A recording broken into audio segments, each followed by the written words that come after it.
22:00. Время новостей на АТР. Вы смотрите «Заман». 15 марта. В студии Искандер Меметов. Герой Украины Надежда Савченко готовила теракт в Верховной Раде. По крайней мере, такую информацию обнародовал генпрокурор Украины Юрий Луценко. Он заявил, что у правоохранителей есть неоспоримые доказательства этого. Луценко уже внес в парламент представление о привлечении ее к уголовной ответственности, задержании и аресте. Сегодня же Верховная Рада исключила Савченко из Комитета по национальной безопасности и обороне. Сама депутат заявила, что генпрокурор во время Майдана призвал свергнуть власть. Подробнее об этой истории расскажет Елена Стецюк. Надежда Савченко готовила кровавый теракт в стенах Верховной Рады. Шокирующие данные следствия обнародовал с трибуны парламента генеральный прокурор Юрий Луценко. Що Надія Савченко, народний депутат України, особисто планувала, особисто вербувала, особисто роздавала вказівки про те, як провести терористичний акт тут, в цьому залі, знищивши бойовими гранатами дві ложі, урядову і посадову, мінометами обрушивши купол Верховної Ради і автоматами добиваючи тих, хто виживе. Луценко срочно внес в Верховную Раду представление о привлечении Савченко к уголовной ответственности, задержании и аресте. Тем временем из Комитета нацбезопасности и обороны бывшую узницу Кремля уже исключили. Мол, не должна иметь доступ к гостайне. На жаль, ми мали справу з послідовною ідеологічною підтримкою виключно ТС Кремля, на якій вона була дуже добре підготовлена. Її заява, єдина притомна заява, на мій погляд, яку вона зробила, це прохання не дати їй скурвитись. Сама Надежда Савченко прибыла в СБУ давать показания по делу руководителя Центра освобождения пленных Владимира Рубана, которого ранее задержали при попытке увезти из оккупированной территории Донбасса арсенал оружия. Опять же, по версии СБУ, для организации теракта. Говорит, готова взять его на поруки. Во всех преступлениях обвинила украинскую власть. Убеждена, расстрелы на Майдане расследованы не будут. Трибуни закликав до того, щоб знести владу. Закликав до того и обещал людям, что будет на Майдане зброя. После допроса в СБУ Савченко пришла в Раду, но провела там недолго. К ней подошли несколько коллег, и она с ними ушла. Представитель президента в парламенте Ирина Луценко сообщила, Савченко вывели из зала, так как ее присутствие угрожало безопасности окружающих. Некоторые СМИ написали, якобы у Савченко были пистолет и гранаты, но оружия никто не видел. Уже на следующей неделе представление генпрокурора на Надежду Савченко рассмотрит регламентный комитет, а депутаты в зале вынесут свой вердикт коллеге. На этом ее депутатская карьера может закончиться, а начиналась она стремительно, когда в мае 2016 года ее освободили с российской тюрьмы. После плена боевиков на родную землю приземлилась на самолете президента Украины. Просто дайте мне не скурвитесь, дайте мне не спаскудитесь. В сентябре 2014 года, когда Савченко была еще за решеткой в России, партия «Батьковщина» отдала ей первое место в своем предвыборном списке. В первый рабочий день в Раде она заметно нервничала, приехала заранее и курила. В декабре 16-го из рядов фракции Савченко вышла и создала свою политическую силу. Среди ее громких заявлений украинцы якобы должны извиниться перед Донбассом. В октябре 16-го ездила на оккупированные территории, где разговаривала с террористами. Позже встречалась с главарями боевиков в Минске. Я сиділа за столом переговорів з людьми, з якими ми стріляли одне в одного. І я в них чорта не побачила. За мужество и служение украинскому народу ей присвоено звание Героя Украины. Сегодня коллеги по парламенту об этом говорят осторожно. Звання Героя України вона отримала за те, як себе поводила, коли була в полоні. Не треба змішувати мухи и котлеты. Но в любом случае лишать звания героя полномочия президента. По решению суда. А в ГПУ заявили, что пригласят Савченко, чтобы допросить ее о сегодняшних заявлениях. Елена Стецюк, Василий Палатай, Эльдар Исматов, Заман, АТР. В эти минуты проходит заседание Совета безопасности ООН. На повестке дня обсуждение ситуации в оккупированном Крыму. Заседание проходит в специальном формате, который предусматривает участие не только членов Совета безопасности, но и общественных организаций. Главный докладчик от Украины – заместитель министра иностранных дел Елена Зеркаль. И она заявила, Крым без всяких сомнений превратится в гетто для прав человека, если не изменить ситуацию. Рассказала Зеркаль и про притеснение прав крымских татар, и про пытки и убийства неугодных. Главная цель сегодняшнего доклада – привлечь внимание мира к проведению незаконных выборов президента в оккупированном Крыму. В это воскресенье, 18 марта, Россия проводит президентские выборы, в том числе и на территории оккупированного Крыма. Эти выборы станут своеобразным тестом для международного сообщества и ООН. Мы не потерпим еще одного нарушения международного права. Нужно остановить оккупацию Крыма. Мы призываем мир к коллективным действиям и увеличению санкций. Ситуация оккупантов в Крыму с каждым днем становится все более изощренными. Теперь учителей в школах, в частности классных руководителей, обязали вести учет тех, кто будет голосовать 18 марта. Об этом сообщил член Меджлиса Искендер Бариев. По его словам, учителя в день выборов должны обзвонить родителей и узнать, проголосовали они или нет и на каком участке. А родителям приказали отчитаться после посещения избирательных участков в школьных группах. Кроме того, оккупанты опасаются акций протеста крымских татар 18 марта, поэтому ходят по домам с предупреждениями. Нам известны случаи уже и по Советскому району, и по Феодосии, и по Нижнегорскому району, и по другим районам Крыма, когда независимо от времени, поздно вечером могут прийти представители полиции или так называемые полицейские и, соответственно, принести предостережение о том, что активисты национального движения не будут организовывать каких-либо публичных акций, мероприятий или митингов в день выборов. Не только давят, но и задабривают как могут. Оккупационная власть обещает 18 марта бесплатный проезд в общественном транспорте в Симферополе, Керчи, Евпатории, Алуште и Ялте. Такое распоряжение обнародовали на подконтрольном Кремлю правительственном портале полуострова. Мы продолжаем вспоминать события 2014-го. 15 марта, накануне незаконного референдума в Симферополе, состоялся последний митинг проукраинских активистов. Участникам акции начали угрожать расправой. В этот день Верховная Рада Украины распустила парламент Автономной Республики Крым. А в населенных пунктах Крыма оккупанты начали обустраивать участки для проведения так называемого референдума и завозить бюллетени. В Белогорском районе нашли Ришата Аметова мертвым. А в Нью-Йорке на экстренном заседании Совбеза ООН Россия блокировала резолюцию о территориальной целостности и суверенитете Украины. Каким запомнилось 15 марта 2014-го, далее без комментариев.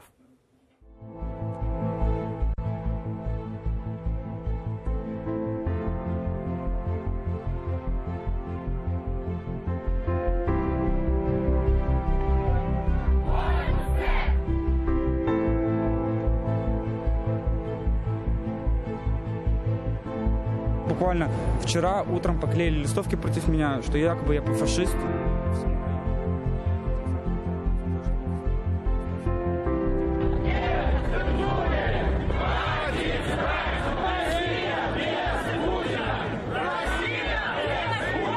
Что получит этот Путин в итоге, скажите мне? Что он получит? Он получит врага в лице Украины. За 278 голосів рішення прийнято.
Скандал вокруг отравления бывшего двойного агента России Сергея Скрипаля набирает все больших оборотов. И это не на пользу России.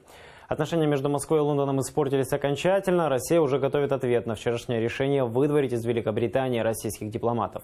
Премьер Эстонии отменил визит в Москву, а президент Франции Эммануэль Макрон заявил, не посетит книжный стенд России. Подробности далее в сюжете. Москва анонсирует выдворение британских дипломатов. Это ответ на такие же действия Лондона, говорит министр иностранных дел Сергей Лавров. Сроков не называют, но обещает скоро. Британский министр обороны на это заявил. Что мы будем делать? Мы посмотрим, как Россия ответит на то, что сделали мы. То, что Россия провернула в Солсбери, абсолютно ужасно и возмутительно. Мы ответили на это. Если честно, Россия должна отойти и заткнуться. Все последние события вокруг отравления двойного агента Скрипаля четко показывают, Россия вновь демонстрирует, их там нет. Но мир не верит и в этом как никогда един. Общее заявление про роль России в отравлении шпиона сделали лидеры США, Германии, Британии и Франции. В ней заявили, Москва в ответе за эту атаку. В НАТО же говорят, отравление в небольшом британском городе Солсбери произошло на фоне безрассудного поведения России. Такое поведение включает незаконную аннексию Крыма, военную поддержку сепаратистов на востоке Украины, военное присутствие в Молдове и Грузии против воли этих стран, попытки подорвать демократические выборы. Из-за отравления Скрипаля накануне собрался и Совбез ООН. По словам постпреда Ники Хейли, Соединенные Штаты солидарны с Объединенным Королевством. Если мы не отреагируем безотлагательно, не примем конкретных мер, Солсбери не станет последним местом, где мы увидим применение химического оружия. Россия обвиняет Британию в создании истерической атмосферы и попыталась протянуть свой проект заявления Совбеза ООН для прессы. Безрезультатно. Его заблокировала Британия. Предъявление материальных доказательств якобы обнаруженного российского следа в данном резонансном деле. Без этого заявления о наличии неопровержимых данных в расчет приниматься не будут. В Британии заявляют, у них достаточно доказательств, что Сергея Скрипаля отравили нервно-паралитическим газом «Новичок», который привезли из России. И не исключают, атака произошла в собственном авто бывшего ГРУшника. Нервно-паралитический газ могли нанести на ручку или же впрыснуть в вентилятор. Вероника Иващенко, Заман, АТР.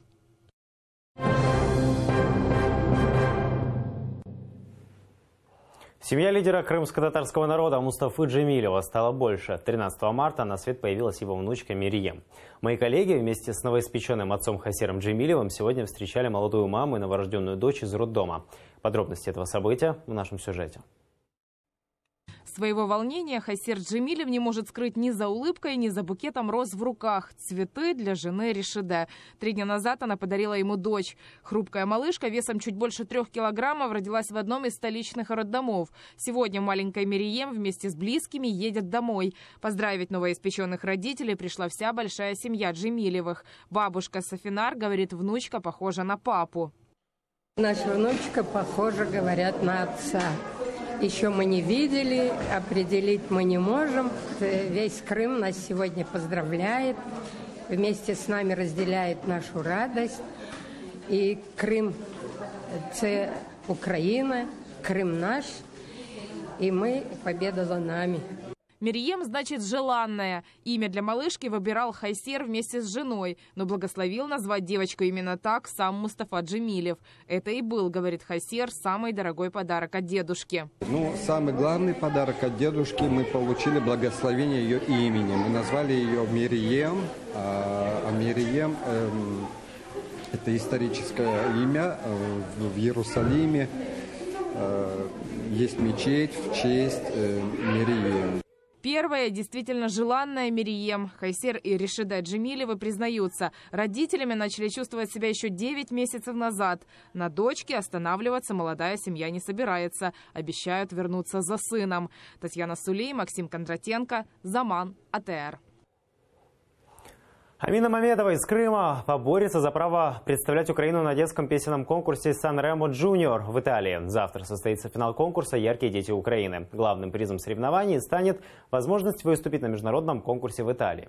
Сегодня же организаторы провели генеральную репетицию детского конкурса. С юными талантами общалась наша Виктория Блязова. почти как на финальном выступлении. К генеральной репетиции участники конкурса «Яркие дети» подошли с полной отдачей. На сцене репетирует и финалистка из Крыма Амина Мамедова. Она единственная прошла отбор из 40 кандидатов крымчан. За победу Амина будет бороться с песней певицы Адель «Rolling in the Deep». There's a fire stored in my heart, reaching a fever pitch and it's bringing me out the dark. Для меня это очень важно. Я горжусь тем, что мне дали возможность представить Республику Крым на таком масштабном конкурсе. Я переживаю, но я буду делать все возможное, чтобы достойно выступить. Вместе с Аминой в Киев приехал и ее наставник Арсен Османов. Говорит, последний месяц готовились усиленно, ведь знали, конкуренция серьезная. К тому же в Крыму сейчас не такие большие возможности заявить о себе для талантливых детей. Это очень важно. Выезжать на материковую часть Украины для нас это очень важно, так как нет площадок. Таких площадок в Крыму нету. Это своего рода борьба вот, в творчестве, в искусстве и так далее. Конкурс «Яркие дети Украины» стартовал в середине лета прошлого года. Тогда и начали отбирать участников по всей стране. Дети из Крыма, Луганской и Донецкой областей сначала присылали свои выступления на видео. Лучших пригласили в полуфинал, который состоялся в Краматорске. Организаторы конкурса говорят, для них было очень важно, чтобы среди участников были дети из оккупированных территорий. Конечно, когда ты понимаешь, что пришлось детям из Симферополя, из Джанкой пересечь границу, идти там больше часа и так далее пешком в зиму, когда это холодно, и приехать на конкурс, показать себя, это очень трогает, и таким детям талантливым очень хочется помогать. Пожелать успеха юным певцам пришла и первая леди Марина Порошенко. Говорит, такие конкурсы – трамплин к достижению целей для талантливых детей. Я думаю, що це буде гарна традиція, європейська традиція, до якої долучилися наші діти, які будуть показувати і представляти нашу талановиту молодь в Європі. І це ще один крок до наших європейських цінностей. В пятницу вечером на финальном концерте из 26 конкурсантов определится победитель. Он получит главный приз – представит Украину на международном детском конкурсе «Сан-Ремо Джуниор» через месяц в Италии. Виктория Облязова, Сергей Карапыщенко, Заман, АТР. Это все новости на сегодня. Мы будем следить за происходящим в Украине и мире и расскажем обо всем завтра в 8 утра. Будьте с нами.